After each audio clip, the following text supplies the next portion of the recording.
आज आपके लिए जो शेयर मैं लेके आया हूँ केवल एक बैंक नहीं है, वो एक बैंक के साथ एक इंश्योरेंस कंपनी भी है जो जनरल और लाइफ दोनों में डील करती है। वो एक सिक्योरिटीज़ कंपनी भी है, एक म्यूचुअल फंड कंपनी भी है। मतलब एक पूरा कॉन्ग्लोमरेट है फाइनेंस बिजनेस का, जिसके अंदर आपको हर तरीके का फाइनेंस बिजनेस मिलेगा। ये कंपनी इवन आपके नए नए आईपीओस को भी मार्केट में लेकर आती है, उनके लिए भी लीड एडवाइज़र बनती है। तो दोस्तों बहुत ही कंसोलिडेटेड बिजनेस ग्रुप है, बहुत ही रेपुटेड बिजनेस ग्रुप है, जिसका शेयर आज मैं आपके सामने लेकर आया हूँ। कंपनी का नाम है कोटक महिंद्रा बैंक। इसको भी किसी इंट्रोडक्शन की ज़रूरत नहीं है। उदय कोटक साहब और कोटक महिंद्रा बैंक एक ऐसी जोड़ी है जो बाज़ार में बहुत नामी है, बहुत रिस्पेक्ट दी जाती है इन दोनों नामों को। कोटक महिंद्रा बैंक को सारे इन्वेस्टर्स, सारे एफआई, सारे एफपीआईज, सारी म्यूचुअल फंड कंपनीज बहुत रिस्पेक्ट से देखते हैं, क्योंकि ये एक ऐसा बैंक है जिसके अंदर आपको हर तरह का बिज़नेस मिलेगा और बड़ा ही कंसोलिडेटेड, बड़ा ही वेल मेंटेन्ड बिज़नेस मिलेगा। इस बैंक की कुछ ऐसी खासियतें जो आपको बड़े से बड़े बैंक में भी नहीं दिखेंगी, जिसकी वजह से ये बैंक को मैं आज आपके सामने लेकर आया हूँ। और मुझे लगता है कि इस बैंक के अंदर अभी भी हमारे लिए बहुत ज़्यादा वैल्यूएशन है। अभी भी इस बैंक ने वो दिन नहीं देखे जो इसको एक्चुअली में देखने चाहिए, यानी कि अपसाइड के। दोस्तों, मेरा नाम है अमित मलिक और आपका स्वागत है इन्वेस्टर बडी पे। अगर आपने अभी तक इन्वेस्टर बडी को सब्सक्राइब नहीं किया है तो सबसे पहले चैनल को सब्सक्राइब करिए और हमारा हौसला बढ़ाइए। आज हम बात करने वाले हैं कोटक महिंद्रा बैंक के बारे में। इसका करेंगे डिटेल रिव्यू, इसके फाइनेंशियल्स को समझेंगे, फंडामेंटली चेक करेंगे कि ये शेयर कैसा है और इसके बिज़नेस में ऐसी क्या यूनिक चीज़ें हैं जो इसको बहुत स्ट्रॉन्ग बनाती है, और हमें इस शेयर में अगर इन्वेस्ट करना है तो किस टारगेट के लिए, किस स्टॉप लॉस के साथ और कितने पीरियड के लिए हमें इन्वेस्ट करना चाहिए। तो वीडियो को एंड तक देखिएगा, वीडियो के साथ बना रहिएगा। ये आप ही के काम का वीडियो, क्योंकि अगर पैसा कमाना है तो इन्वेस्टर बडी को देखना है। 1767 रुपये का ये शेयर 2049 का हाई लगा के आया है, यानी अपने 52 वीक हाई से करीब 20% नीचे ट्रेड कर रहा है। दूसरी बात दोस्तों, अगर आप इसका प्री कोविड और पोस्ट कोविड का डिफरेंस देखें तो ये 28 फरवरी को 1620 रुपये पर ट्रेड कर रहा था, आज 1767 पे ट्रेड कर रहा है। तो बहुत ज़्यादा फ़र्क इस बैंक के शेयर प्राइस में उस तरीके से नहीं आया है। देखिए, गिरे सारे थे, बढ़े सारे हैं, लेकिन प्री कोविड और पोस्ट कोविड लेवल्स को अगर आप देखें तो बैंक ने अभी तक ग्रोथ नहीं दिखाई है। दूसरी बात यह है दोस्तों, इस बैंक के अंदर क्योंकि बहुत सारे बिजनेसेस हैं तो ये एक स्टेबल, एक वेल नोन ब्रांड है मार्केट में। और अगर हम इसके बिज़नेस मॉडल को रिव्यू करें, इसके फाइनेंशियल्स को रिव्यू करें, तो हम जानेंगे कि इस बैंक के अंदर कुछ ऐसी खासियतें हैं जो आपको बड़े से बड़े बैंक में नहीं मिलेंगी दोस्तों, जिसकी वजह से बैंक बहुत इन्वेस्टर फेवरेट बैंक है। इन्वेस्टर इसको पैसा लगा के रुकना पसंद करते हैं इस बैंक में। उनको पता है कि इस बैंक के अंदर उनको आगे जाके बहुत ही बेहतरीन रिटर्न मिलने वाले हैं। और जो दोस्तों पैसा लगा चुके हैं पहले, एक बार आप ये देख लीजिए, 73,000% का रिटर्न दोस्तों। ये बैंक कभी 2 रुपये पर ट्रेड करता था। चलिए, वो बहुत पुरानी बात है, वहाँ तक नहीं जाते हैं। ये 2013 में 378 रुपये का था, 2018 में 1100 का था, उससे पहले 2017 में 700 रुपये का था। तो दोस्तों, हर 2-2 साल के लेवल पे बैंक ने डबल होने की कोशिश करी। मुझे लगता है यहाँ से भी इसको उस लेवल तक जाना चाहिए। तो हम क्विकली इस बैंक के फाइनेंशियल्स के बारे में बात कर लेते हैं। तो अगर हम देखें बहुत क्विक नोट पे, तो हम देखते हैं कि जी हाँ दोस्तों, यहाँ से शुरू करते हैं। तो हम देखते हैं कि बैंक का जो ऑपरेटिंग प्रॉफिट है वो 12,215 करोड़ का रहा है लास्ट फाइनेंशियल ईयर में, जो कि 22% ज़्यादा है पिछले साल के मुकाबले। तो प्री कोविड के मुकाबले पोस्ट कोविड इसने बेटर प्रॉफिट किया है, बट वैल्यूएशन इसके शेयर को वैसा नहीं दिख रहा है। Profit before tax 9,300 crore, profit after tax 6,965 crore का है, और नेम दोस्तों 4.41%। मतलब मार्केट में I think among the best इसका नेट इंटरेस्ट मार्जिन है दोस्तों, मतलब अमंग द बेस्ट। क्योंकि इसके लिए एक सबसे बड़ा रीज़न ये है कि इस जो इसके अगली लाइन में लिखा है कासा रेशियो, ये केवल इंडिया का ऐसा बैंक है जो 60% कासा रेशियो मेंटेन कर रहा है दोस्तों। 60% कासा रेशियो का मतलब है कि आपके पास आधा फंड तो फ्री का है। मतलब आपके करंट अकाउंट में आपको इंटरेस्ट नहीं देना, सेविंग अकाउंट में 3-4% इंटरेस्ट है, एफडी में 6% इंटरेस्ट है। अगर आपको मार्केट में 100 रुपये लेंड करने, 60 रुपये आपके जो है वो एवरेज कॉस्ट 3% या 2.5% पे आ रहे हैं, तो आपको तो प्रॉफिट वैसे ही बढ़ जाएगा आपका। तो वही चीज़ आपको यहाँ रिफ्लेक्ट हो रही है दोस्तों कि कंपनी का कासा रेशियो की वजह से नेट इंटरेस्ट मार्जिन बहुत बेटर है, क्योंकि वो स्प्रेड काफ़ी बढ़ जाता है।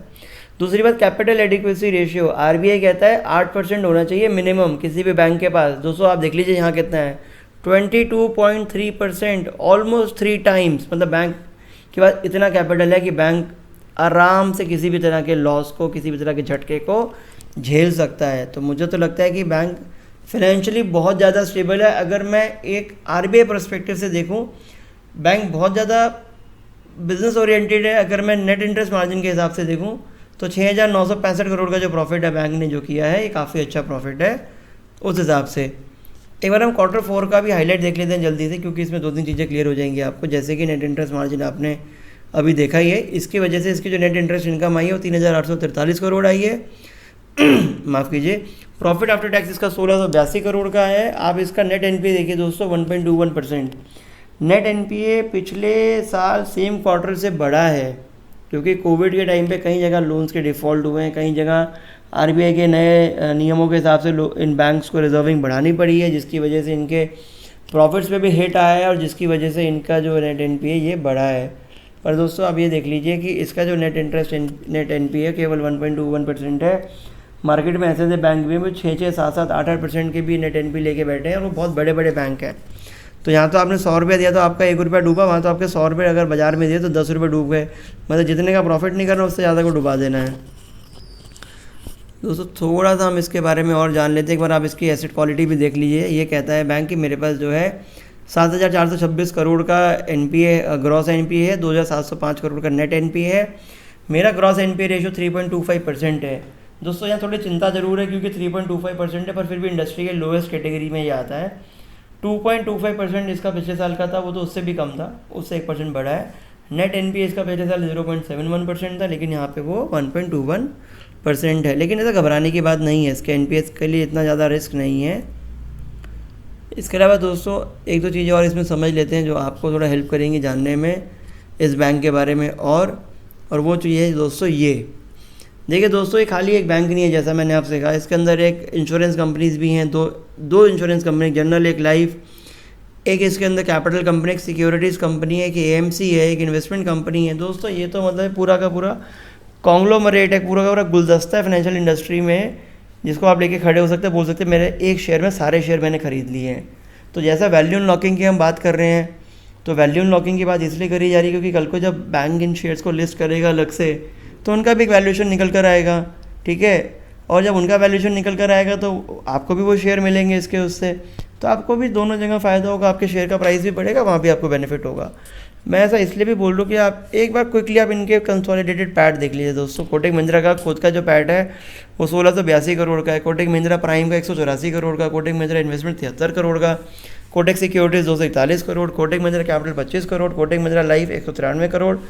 देश में गिनी चुनी कंपनियां हैं लाइफ इंश्योरेंस की जो प्रॉफिट में हैं, उनमें से एक ये है।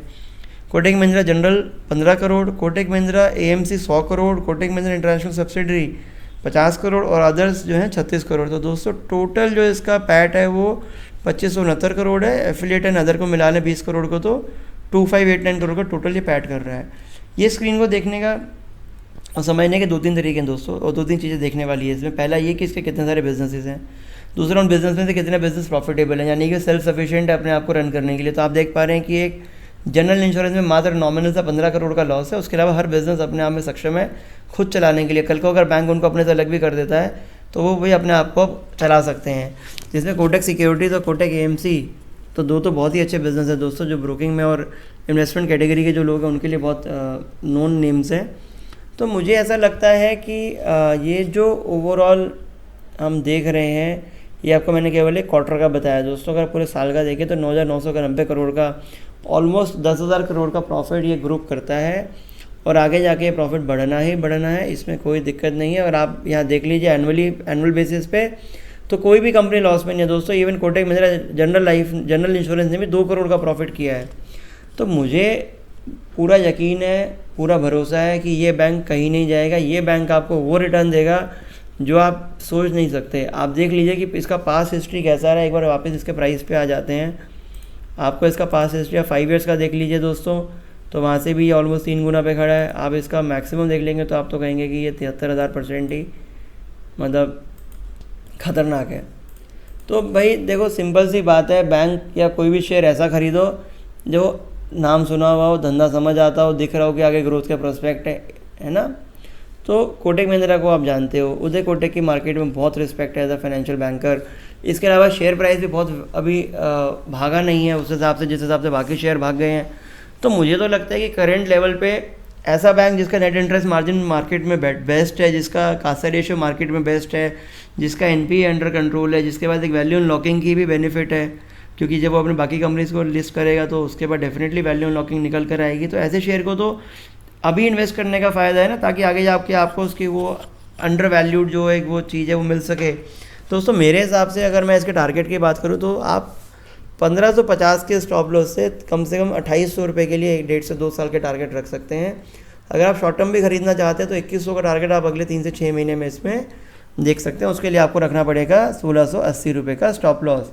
देखिए दोस्तों, स्टॉप लॉस की बहुत वैल्यू है, बहुत अहमियत है। अगर स्टॉप लॉस नहीं है तो आपने जैसे अदानी के शेयर्स में अभी देखा कि रातों रात शेयर 25-30% गिर गए। अगर आपके पास वो शेयर हैं या वो शेयर थे तो आपको भी उनमें घाटा हो सकता था अगर स्टॉप लॉस नहीं था, और जिनके पास नहीं था तो उनको घाटा डेफिनेटली हुआ है। मैंने कुछ वीडियोस अदानी के ऊपर भी बनाई है, आप उनको भी देख सकते हैं। दूसरा, हमारे चैनल पे हम आपके लिए मेजॉरिटी ऐसे शेयर्स लेके आते हैं जो क्वालिटी शेयर्स हैं, जो लॉन्ग रन में आपको डेफिनेटली बिजनेस पोटेंशियल है और आपको डेफिनेटली एक रिटर्न वो देने वाले हैं।